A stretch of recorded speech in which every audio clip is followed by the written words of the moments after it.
আমরা যদি নজরুলের কথা বলি তাহলে তিনি এক ধারার সাহিত্য রচনা করেছেন। আমরা যদি জসিমউদ্দিনের কথা বলি তাহলে তিনি এক ধারার সাহিত্য রচনা করেছেন, কিন্তু রবীন্দ্রনাথের ভাষা, তার যে সাহিত্য চর্চার যে ধরন, সেটা একেবারে অনন্য, একদম আলাদা।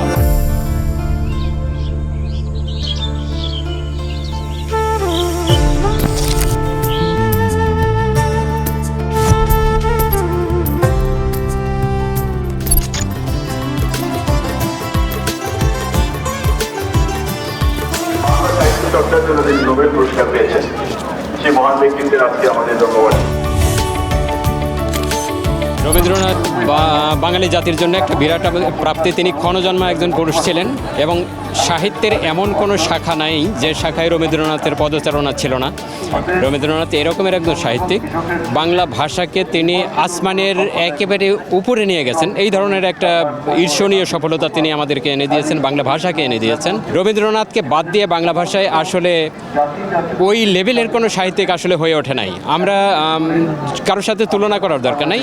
প্রত্যেকেই, আমরা যদি নজরুলের কথা বলি তাহলে তিনি এক ধারার সাহিত্য রচনা করেছেন।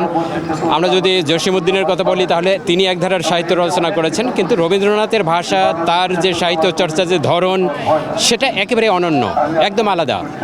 এই জন্য আমরা আমাদের নতুন প্রজন্মের কাছে আমাদের যেটা বলার সেটি হলো যে আমরা রবীন্দ্রনাথকে চর্চা করব, রবীন্দ্রনাথের যে লেখাগুলো রয়েছে সেগুলো পাঠ করব, সেগুলো বুঝবার চেষ্টা করব।